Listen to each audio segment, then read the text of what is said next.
হ্যাঁ দেখুন, আমি দুটোটা এই শেপে কেটেছি।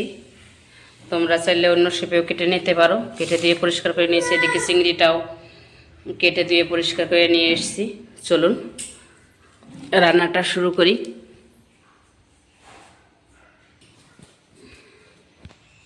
লবণ দেব, হলুদ মেখে নেব, কড়াতে তেল দেব, মাছ দিয়ে দেব, চিংড়িটা তুলে নেব, বেশি বাজবো না, শক্ত হয়ে দেবো। অল্প তেল দেবো, তেল বেশি লাগে না দুন্দুলে। শুকনো লঙ্কা, তেজপাতা আর দেবো রাঁধুনি ফোড়ন। রাঁধুনির জায়গা তোমরা কালো জিরেও দিতে পারো। দুন্দুলটা দিয়ে দেবো,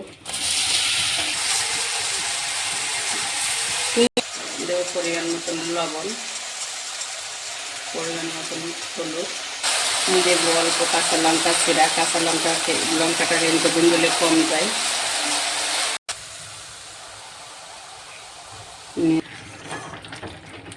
এই দেখুন, জল কিন্তু আমি একটুও দিইনি, দেওয়ার প্রয়োজনও হয়নি, যেহেতু টাটকা সবজি আর দুন্দুল এমনিতেই জল থাকে। চিংড়ি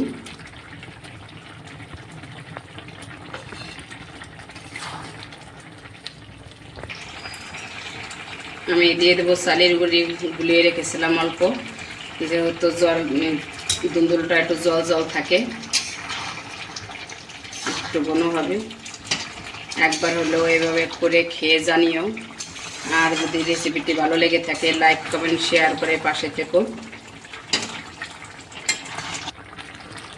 হয়ে গেছে, নামিয়ে নেব। খুব সহজ পদ্ধতিতে রান্না করে দেখানোর চেষ্টা করি সবসময়, অল্প মশলায়। নামিয়ে নেব।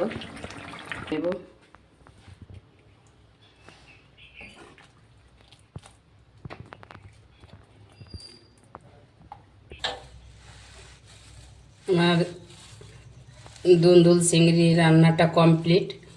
তো প্রথম থেকে শেষ অবধি দেখার জন্য অসংখ্য ধন্যবাদ। দেখা হচ্ছে নতুন আর একটা রেসিপিতে।